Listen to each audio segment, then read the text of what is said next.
conversar um pouquinho sobre plano de carreira para variar? Vamos lá. Me diz uma coisa, qual a importância do plano de carreira do magistério para os professores da rede municipal de São João da Boa Vista?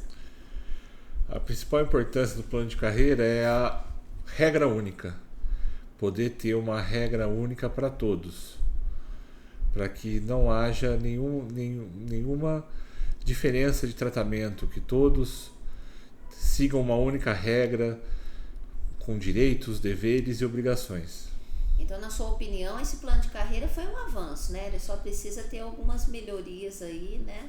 Que a gente vai falar mais pra frente, né? Foi um avanço, agora ele precisa ser cumprido, né? Porque não basta ter a regra se a regra não é cumprida. Precisa sair do papel, né? Precisa sair do papel. Certo.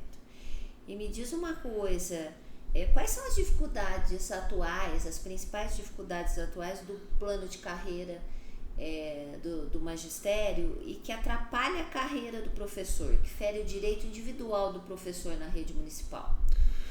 Os assuntos relativos a, por exemplo, a hora livre, meio ambiente do trabalho, se perde muito tempo ainda querendo garantir, alguns se achando mais iguais que outros, né, procurando benefícios, enquanto se descuida da regra geral, do cuidado com todos os ocupantes da carreira.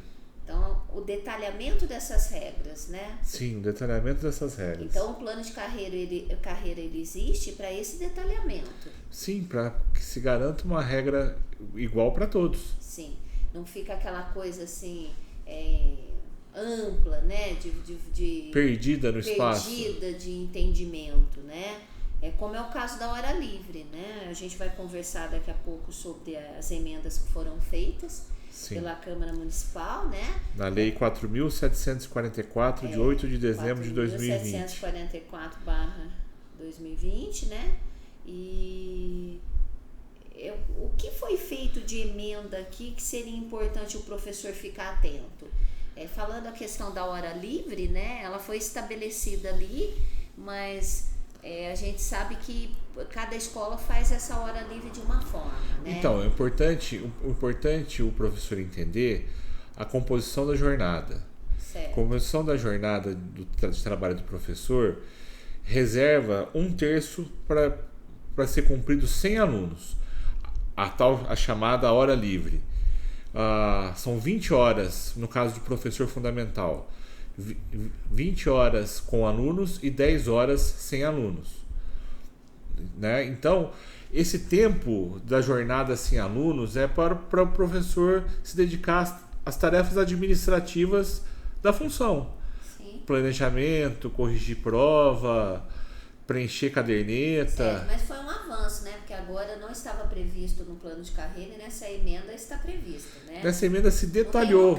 Não tem um capítulo específico, né? Mas está previsto ali a divisão entre HTPC, HTPL.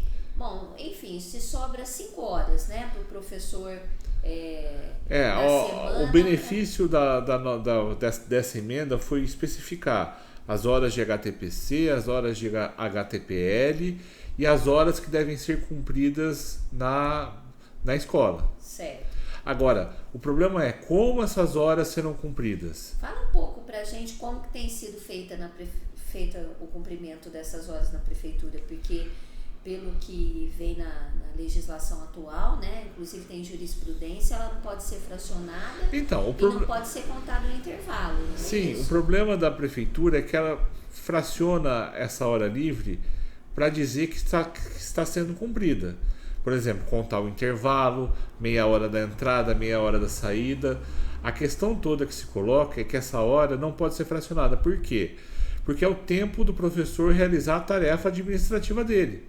Como que ele vai preencher uma caderneta em 15 minutos, meia hora? Como que ele vai fazer um planejamento em 20 minutos de intervalo?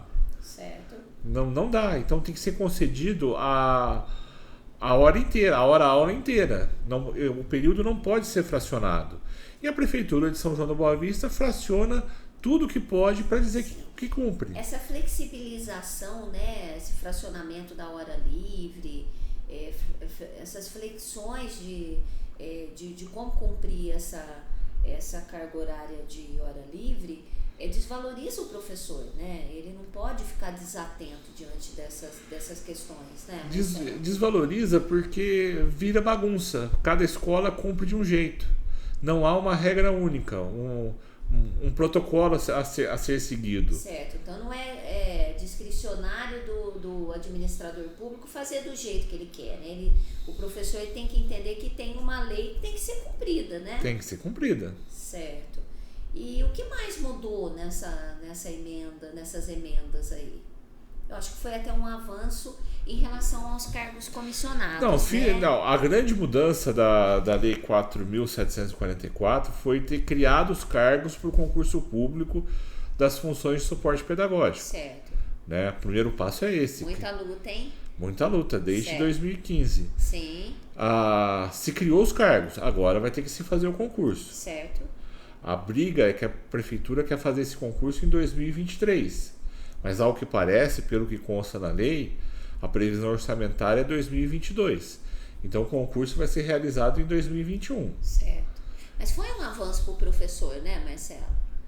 Claro, porque o gestor concursado, ele tem liberdade para agir da melhor forma para exercer a sua função. Não vai ficar com medo de trabalhar, com medo de ser tirado do cargo por ser comissionado. Vai melhorar a qualidade do ensino, né? E a qualidade do nível da carreira também. Sim, né? sim. A profissionalização da carreira. Certo. E me diz uma coisa também que é importante. Mesmo com essa melhoria, né, no plano de carreira em relação à previsão dos cargos via concurso em provas e títulos, né, dos gestores municipais, ainda ficou uma irregularidade que é muito patente ali, que fere muito o direito individual do professor, né? Que no caso é a questão das incorporações. Sim, fere a isonomia da carreira. Por quê? Os servidores hoje comissionados nas funções de suporte pedagógico recebem uma incorporação pelo exercício da função comissionada. Acontece que, com o julgamento da ação direta de constitucionalidade, o provimento em comissão dessas funções foi julgado inconstitucional. Ou seja, o servidor não pode se beneficiar direta ou indiretamente de uma ilegalidade. Então, se é inconstitucional, não pode ter benefício pelo exercício dessa função. Tanto é inconstitucional que agora os cargos eles saíram sem a quantia das incorporações, né? Justamente. Os concursados não terão essa incorporação porque são cargos, não é exercício de função comissionada. Certo. Né? Só que o problema foi que essa lei manteve todas as vantagens dos atuais servidores comissionados, o que é um escárnio, né? Uma palhaçada. Porque se mantém a ilegalidade. Da mesma forma, da contagem de pontos. O decreto de atribuição prevê uma regra que claramente legal justamente pelo julgamento da ação direta de inconstitucionalidade. A partir do momento que o cargo foi julgado ilegal, inconstitucional, não pode contar esse tempo de exercício para fins de atribuição. Esse tempo de exercício da função comissionada se conta para tempo de aposentadoria, não para atribuição de aulas. Principalmente porque fica injusto, né? Uma regra antiga da prefeitura. Fere a isonomia da carreira. Porque como você vai trazer tempo de contagem de gestão para docência, né? Para fins de aposentadoria, tudo bem, são salas que vão ser escolhidas que tem a ver com a prática docente. Aí entra na questão do benefício indireto pelo exercício do cargo ilegal. Sim. Que fere a moralidade administrativa. Sim.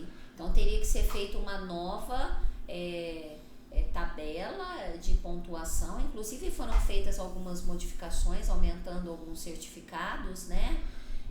alguns pontos para os professores na tabela nova, mas se manteve a maior parte da classificação e como é oferido esses pontos, né? Sim, precisaria ser repensado tudo isso, né? Porque a questão da isonomia da carreira continua sendo violada ao se manter as vantagens ilegais para esses servidores que estarão na função até a posse dos que passarem no concurso, dos efetivos. Então, isso é mais uma falha, mais uma palhaçada da prefeitura que quer manter, que é para alguns que se acham mais iguais que outros. Uma regra que me chamou muita atenção agora na Lei 4.744, agora de 8 de dezembro, foi a questão da pontuação para os cargos novos que foram criados, né? Vão ser criados para o concurso novo. Como que fica aquela pontuação que tem ali? Eu achei que ficou tão assim, fora da realidade dos outros concursos, tipo da Prefeitura do Estado de São Paulo. Então, essa regra... de outros municípios, eu achei que vai ferir ali o que é correto dentro de um padrão. É a regra do artigo 57, que trata da pontuação para remoção dos servidores titulares de cargos efetivos e de suporte pedagógico. Ali criou-se uma ilegalidade tremenda, porque é questão novamente da isonomia da carreira, ao se atribuir mais pontos pelo exercício da função de suporte pedagógico e pasmem, se considerar o exercício da função em outras esferas, como estadual e até particular, como tempo de serviço para contagem de pontos para remoção. Sim. Um outro ponto importante é na questão da contagem de pontos relativo ao tempo de serviço. Certo. Ao tempo de serviço. Por quê? Exercício de função de suporte pedagógico não é docência. Não pode a lei, o decreto de atribuição e a própria lei agora igualar a docência. Esse tempo de serviço serve para fins de aposentadoria. Não para atribuição. É mais uma violação da isonomia da carreira. Certo. Lendo um pouquinho, né, sobre os editais aí que tem em nível nacional, sobre os cargos que eram comissionados e agora obrigatoriamente, né, devem ser via concurso público, a gente observou que a regra do plano de carreira saiu muito, né, do que é correto, né, tendo em vista que esse tempo de magistério ele é exigência inicial para o concurso, né? Tanto é que tem uma tabela aí com a exigência. Aí sim, mas depois, para essa remoção ou para qualquer outra qualificação, quando sair o edital, o professor da prefeitura ele tem que ficar atento. Para que não se exagere, para que não se tenha irregularidades. Sim, justamente a questão aqui está explícito que se quer beneficiar os ocupantes das funções de suporte pedagógico. Certo. Por quê? Conta-se nos pontos de atribuição, se coloca como requisito pontuado, certo, o que é requisito de admissão no cargo. Então, se é requisito o diploma de pedagogia, não pode contar pontos para atribuição. Certo. Da mesma forma, se conta pontos das funções de suporte pedagógico, o tempo de gestão para a docência, ou o tempo de docência para a gestão. Certo. Enfim, uma bagunça. Ou seja, é requisito para assumir o cargo você ser pedagoga, ter tantos anos de gestão, se for supervisor, tantos anos de magistério. Isso é padronizado em nível nacional, tudo bem. Mas o que vai se exceder a essa exigência para se fazer o concurso ou se exagerar na pontuação depois, o professor da rede municipal que está interessado em fazer esse concurso ele tem que prestar atenção, né? Tem que prestar atenção. Bom, e o que o professor faz diante de irregularidades? Que eu tenho observado aqui uma movimentação muito intensa, né, do seu escritório, e eu queria saber qual é a insatisfação do professor municipal, inclusive com a questão da jornada, a questão dos cargos, a questão de professor substituto, professor PAEB, como fica, né, o que ele faz para resolver essas situações, o que ele pode fazer para ele procurar auxílio para melhorar esse plano de carreira, se ele é tão importante para ele. A insatisfação do professor é o sentimento de ser passado para trás. Mais uma vez, a violação da isonomia.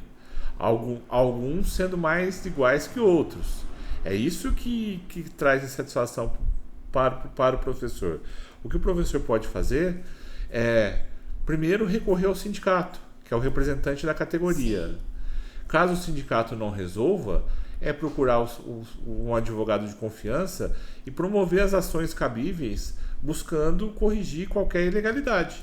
Então ele não pode ficar diante de uma irregularidade de carreira e trabalhar numa carreira que desqualifique ele, né? De maneira nenhuma. Ele tem que se organizar e brigar. Sim. E o que eu observo bastante é que o professor, além dele ter o direito de ter um estatuto próprio como servidor público, a particularidade da carreira docente ela é tão assim especial, né? Tanto é que a gente briga tanto para continuar com essa aposentadoria especial, que há necessidade de regras que têm que ser bem estabelecidas. Então, quando isso não regras claras e objetivas. Sim, claras e objetivas. E quando isso não é cumprido, ele tem o direito de procurar os seus direitos, né? Não só o direito, tem o dever. Tem o dever, porque é o ônus da função pública. É zelar pela função pública. Sim, aquele professor que trabalha descontente, né, provavelmente a qualidade do serviço dele com o munícipe vai diminuir. Né? Ele tem a boa vontade de fazer um bom trabalho, mas falta política pública, falta uma regulamentação na carreira, né? Falta. Então tá, muito obrigada.